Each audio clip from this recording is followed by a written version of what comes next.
Hey, what's up guys, aarava here, and welcome back to the episode of my F1 2020 My Team Career Mode, episode number 38 today for the Singapore Grand Prix in Season 2. If you guys did miss the previous one, then be sure to go check that one out before you see this one. Probably the toughest race we've had to date in this series, or season rather, Season 2. Obviously our car's been very, very decent, but it was a very tough one, having to take penalties and then incidents occurring at Monza. Let's hope to bounce back. No penalties here today for Singapore. It's and hopefully our car can go well. I think the only issue will maybe be compromising on the setup to make sure we have enough aero for the corners, so we might have to slow ourselves down in the straights, but our car's very rapid in the straights to the point where it actually might be a pretty decent compromise. But we've got a lot of time till the Grand Prix, so plenty of time to choose activities. So we're going for some G-Force riding for Sainz, and then the usual kind of sponsor advertisement, try and boost the acclaim of the team. You know, we're about a third of the way on acclaim level, 19 to 20, so we're slowly chipping away. I don't think we'll quite get there by the end of the season. Maybe next season we'll get to acclaim level 20 and get the coveted fourth sponsor. But we move through then the week, and we finally have some upgrades coming in on the durability. That one that failed, ironically, has now come in,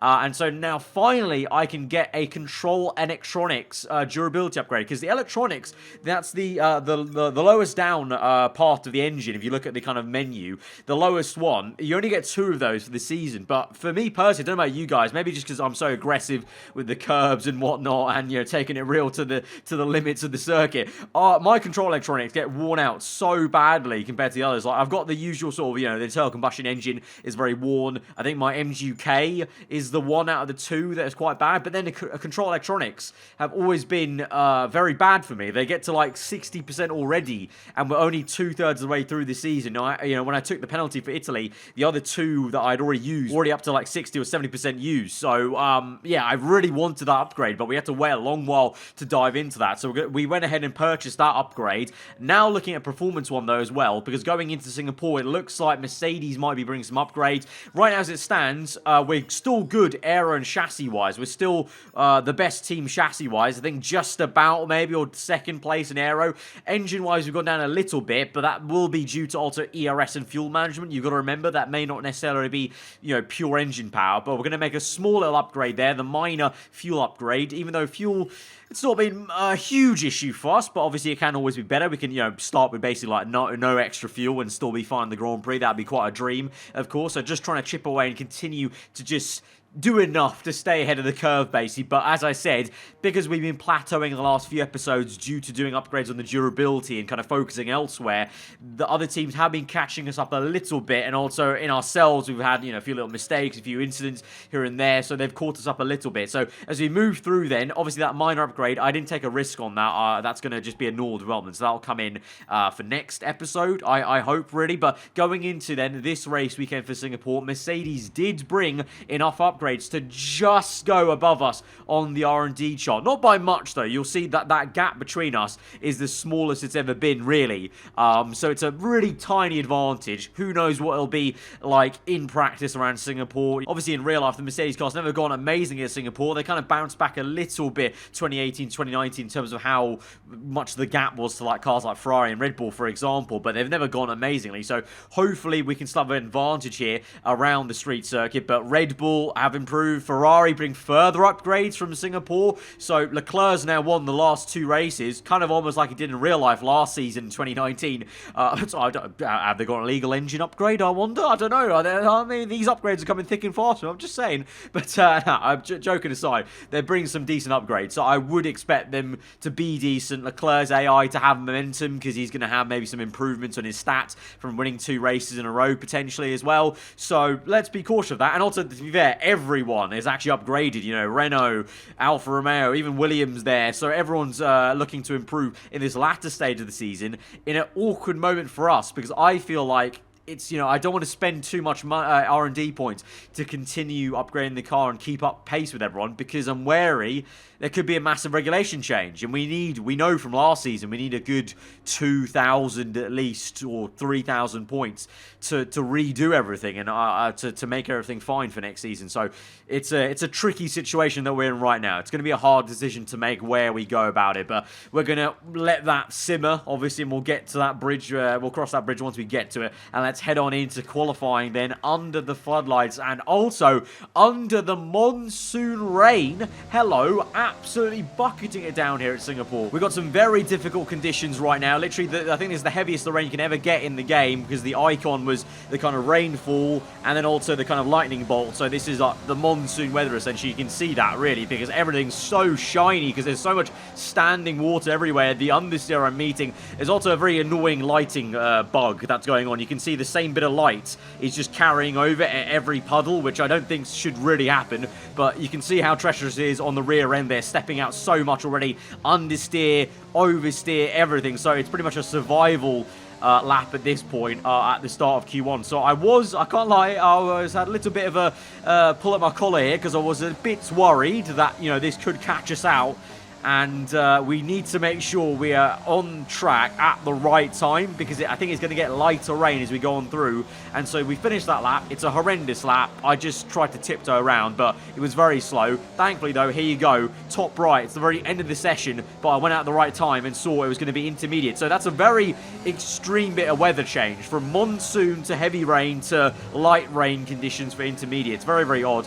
But we start a lap then just ahead of Sebastian Vettel, which I was a little bit annoyed at because I feel like Vettel might be quicker than us, or I think he probably is actually in these conditions, especially as well with the AI being much better than me in the wet. So I didn't want him to kind of overtake me and kind of bodge my lap, but you can see how much time I'm getting already. 1.1 to 2 already in just 2 corners, and by the end of the lap we've gained a stupid amount of time. So you can see really how much of an extreme weather change that really was. You can tell it was monsoon to light rain, and so as we skate through now still across the line, it's a much better lap time, a massive amount of time gained. I had a heart attack, though, for a second, because look at that. For a second there, the game showed me 22nd place, and then updated it in a second. So, for a split second, my heart was in my mouth, because I thought I'd qualified last, and I was last for the Singapore Grand Prix. But, lo and behold, 2nd place, thankfully. Sainz in P14, so he actually stuck out on the wet tyres. He didn't bother for that last lap on Inter, so he's quite lucky, as are a few of other people in top cars, that they didn't get knocked out. So, with that, we move through into Q2, and you can see we're on the soft tyres. So, this really is the strangest bit of weather pattern I've ever seen on the F1 game. Very, very quick from the highest rating of weather, of wet weather, all the way down to now bone dry. The track's very green though, so grip was a little bit iffy on this lap, but we're at the end of the session because it was the driest, I thought, at the very end. So across the line, this is our one and only lap time there. It was a bit of a risk for me to do that, but we are going to make it through into P8 again. I don't know why lately. I think that since the latest patch, for some reason, every time the counter on the bottom left is telling you updated position counter and then updates itself to later. So we both make it through. The surprise shock for me was Ricciardo in the Red Bull being knocked down. Also, George Russell in the Alfa Romeo made it through. So you can see really the midfield upgrades are working a treat there. The only man who qualified on mediums was Leclerc, and he went top as well. So that kind of shows the pace that Leclerc has in that Ferrari maybe. So I think for the race, Leclerc may have a very good race strategy, you know, because I think that sets him up for a one-stop, I think, because I think all of us will have to do a two-stop, if I remember from last season. I simply didn't want to take the risk, because basically what happened was it was raining still at the very start of Q2, but then it got very dry very rapidly, but that I waited to the end of the session to do my lap, because obviously it would be the driest, but I didn't want to obviously risk trying mediums. I had to go on softs to not kind of get knocked out. So all of us, apart from Leclerc, will be starting on soft tires tomorrow, but here we are then. Forget about that. It's the top 10 shootout. Right now, P6, it was a very bad lap. That first lap, I had a lot of understeer in Sector 2, you would have seen, as I was talking through that. So I can make some big improvements. This is not where our pace is. Even though we're just behind Sainz now in P8, he's in P7, we can go better. We can definitely do a better lap here. So it's the very end of the session then. Well, pretty much it'll be checkered flag as we go on through. So DRS open, minimal amount of time gained on the opening corners, but Verstappen now blocks us into the brake zone. What are you doing, mate? He's right in the brake zone, on the racing line. He's not even on a quick lap. Verstappen, absolutely. We had a massive fight with him at the Italian Grand Prix. And now, well, things are getting a bit heated. I can't lie. The red mist descended in the cockpit, and I pretty much just got very much peeved. I don't get peeved off too much at AI cars, but it was almost like he was a real person at that stage, because that pissed me off so much. There's no reason for him to be there. He should have just moved left. He was not on a hot lap. He was winding up for his hot lap. He was on an out lap. So, he didn't have a good qualifying either. And look at that.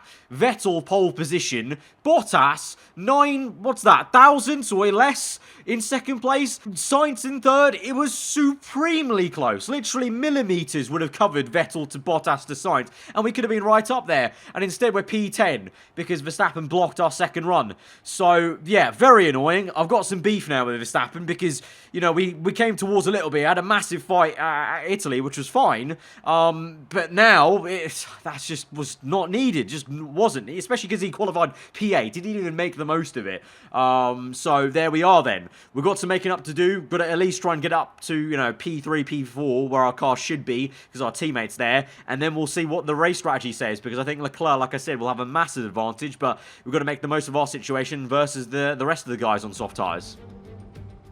Here we go then, it's Formula One in Marina Bay once again, and welcome to all of you at home who join us today for this fascinating race around the baking hot, horribly humid, but very beautiful streets of Singapore. The Marina Bay Street Circuit then has 23 corners, 13 to the left and 10 to the right, taking us a total of 3.1 miles around the landmarks of downtown Singapore. An average lap speed around here, just 107 miles per hour. Alongside me once again for coverage of today's race, it's none other than the great Anthony Davidson. What do you make of their performance so far this season? Well, the atmosphere within that team seems very positive at the moment. Everyone seems like they're in great spirits and having a lot of fun doing what they do, and that's definitely contributed to the performances we've seen. Let's run you through the driver grid order for today's exciting race. Sebastian Vettel has a clear track ahead of him today. He starts in pole position, and Valtteri Bottas will line up alongside. Looking down the rest of the grid, we have Sainz, Leclerc, Lewis Hamilton, and Stroll, Gasly, Verstappen, Russell, and the owner driver, Giovinazzi, Albon, Esteban Ocon, and Ricciardo, Perez, Magnussen, Romain Grosjean, and Lando Norris, Kvyat, Matsushita, Latifi, and Jack Aitken. Now, it's almost time for lights out, so let's go down to the track.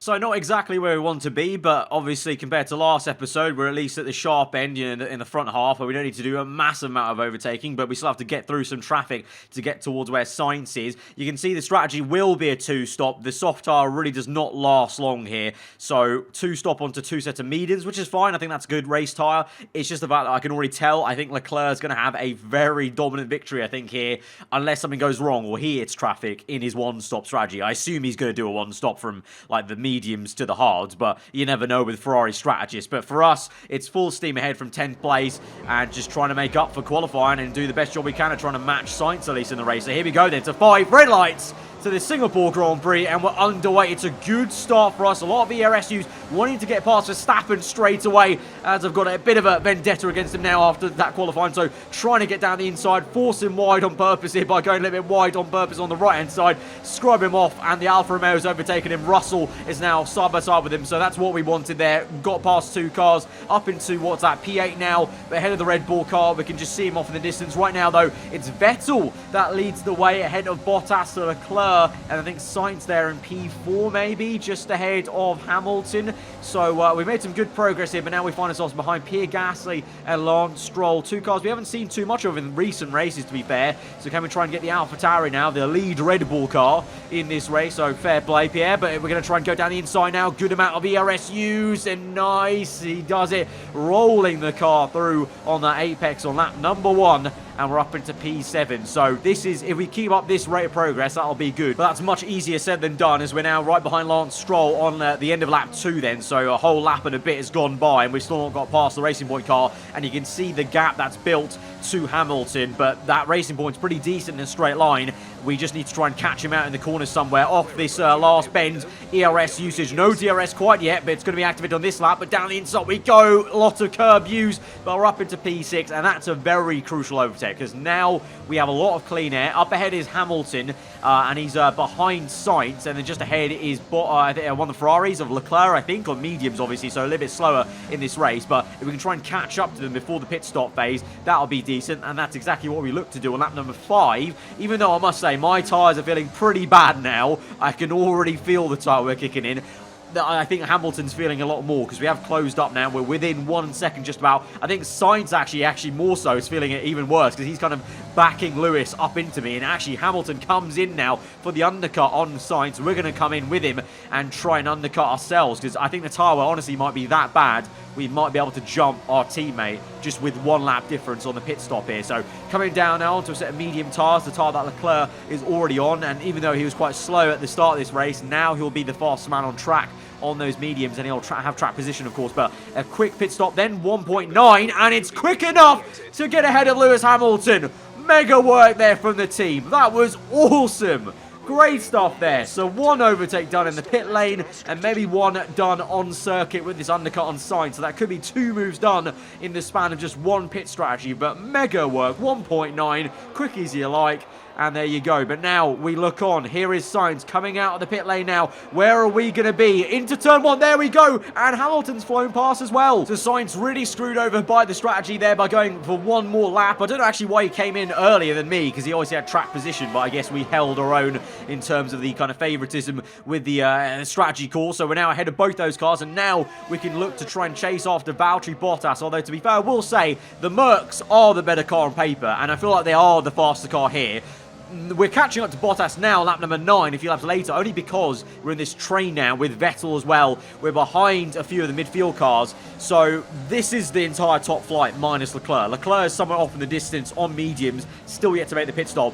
This is our challenge now. We need to try and get past Bottas and Vettel if we can. Use the track. We need to use this time to our advantage because I honestly believe the Merc, but especially the Ferrari, is going to be quicker in clean air. So we need to use the traffic to try and overtake them now and then just park the bus, I think. I think that's the strategy today.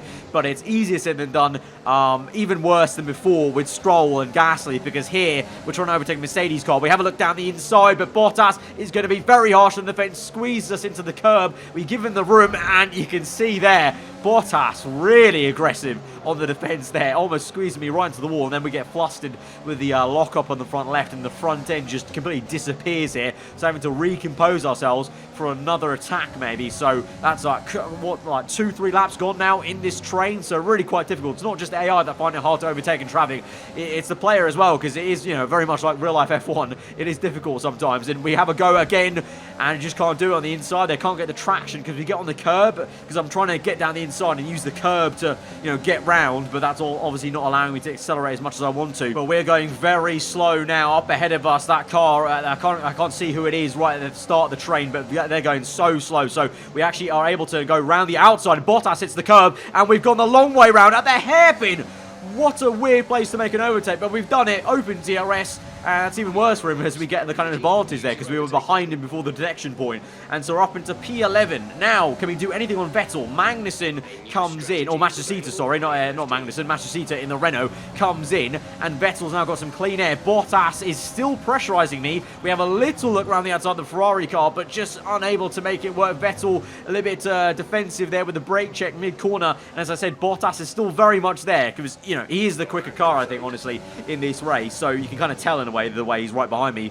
But lap 13, I mean, already through that right-hander, you saw how quick that Vettel's bolted off in the distance to try and catch up to Latifi. So I don't know. I think once he passes Latifi, that may be a wrap and ropes for us in terms of fighting. But meanwhile, behind us, speaking of fighting, look at this. The two Mercedes going at it. Hamilton down the inside, side by side. The two black Mercedes cars in the last sector, still going at it. Hamilton really trying to get it. And he's got it, I think, around the outside. I think he may do it. Bottas, though, keeps it through and squeezes Hamilton wide. It's a mega scrap for the two Mercs there. I think this is obviously quite important for them championship position, because even though Hamilton has been the one leading the way in the Mercedes championship charge, I think these two are quite close because Hamilton's had a few iffy races, and so Bottas could overtake Hamilton in the championship if he has a few good races now to the end. So quite crucial for these guys in the inter-team battle. Sainz just sitting back there and still just unable to make anything work, which is a bit of a shame for our team. But mega scrap there, but Bottas still holds his own ahead of Hamilton, and that's useful for us because it gave us a lot of breathing room, I must say. But on towards lap 15, You can see the gap now, just over 2 seconds, and we're setting Raid second and third sector. Vettel, the Ferrari car, is just a much faster car now. It actually is. Like, I joked about it earlier with the cheating engine mapping. It's uncanny though. Like, literally, Leclerc's won the last 2. I reckon he'll win this one. And the Ferraris just look much better. It's literally like last season in real life in 2019. It's a bit peculiar. But we come in then for the second stop, second set of medium tyres. And we look to try and, again, just try and get a bit of an advantage on the undercut and try and maybe build a bit of a gap to the 2 Mercs behind me. I'm hoping Sainz could have done something by pitting earlier, but he's gone on for another lap, so I doubt he'll do anything really. But it's a bit of a slower stop, then only 2 seconds. Yeah, it's not the 1.9 from before. But Hamilton came in with me, so there's no chance he's going to do anything on me in terms of undercutting. It's now all about what are Sainz and Bottas saying, what's their tyre wear like, and where are they going to be basically once we come through into turn 1. So speaking of that, here they are. I believe I've already come through in short. Bottas is through, but where is Hamilton in relation to Sainz? This was the fight behind us, and there's a load of traffic, and Hamilton is stuck behind both Renault cars. Sainz just nicks ahead of Matsushita, but Hamilton's behind both him and Kvyat, the 2 Renaults holding Hamilton up, and then ahead of Sainz is Haas and McLaren. So both Sainz and Hamilton have traffic to contend with, but Sainz has jumped Hamilton. Hamilton hit that much traffic on his outlap that he got held up. Bottas though in clean air, and he's right up my chuff, and with clean air and fresh tyres, he's right on me here. So I've got no traffic to help me now. We're pretty much in no man's land at the moment. Magnussen up the road, but through into the hairpin. Bottas with the fresh tyres and the Mercedes pace. I'm sure he's using all the ARS, I think, as we're using not too much now. We're going to stop deploying into this next corner. He's round the outside. We try and defend over the curb. Bit of a hop and skip there situation as the rear end gets steps up there, and Bottas is able to overtake us very easily. And I don't see how we're going to actually close up to him unless we can use Magnussen. If we both catch Magnussen, we could try and re-overtake Bottas using the Haas car. But lap 21, you can see the gap there, nearly 1.5 seconds. So even the Merc in clean air is faster. We're just not that pace around Singapore. I don't know, maybe it's just the compromise of the setup, or I don't know, maybe we just do need some more upgrades now. But as I said earlier at the very start of the episode, I'm cautious because we need to be wary of Season 3 with an R&D upgrade reset. So at the moment, just watching Bottas close up to Magnussen, but already through turns 1 and 2 in the first sector, we've already closed up by 2-3 tenths, because look how slow K-Mag is in comparison to Bottas and me. And look at that, he's actually locked up there, I think that was, in the distance, and really slowed it down. So now we're right behind Bottas, so we could overtake him. So this could work. Actually, we've got how many laps left? 8 laps to go or so, and onto a new one. Lap 23, Bottas looking to overtake Magnussen on the outside for turn 1. It's going to be a bit frosty. They make contact. Bottas the long way round. Can we follow him through and go round the outside of K-Mag? Rear end steps out for both of us, but no, we've spun it. No! Oh God, it's happened again. What is it with me in this season in the rear end? It seems like our car gets better, but I just get more tail happy. It's almost like we created a Red Bull car, where this car's just so on edge, on the knife edge there. I got way too eager with the throttle because I got so excited. Oh, I could follow Bottas through, get K-Mag, then overtake Bottas.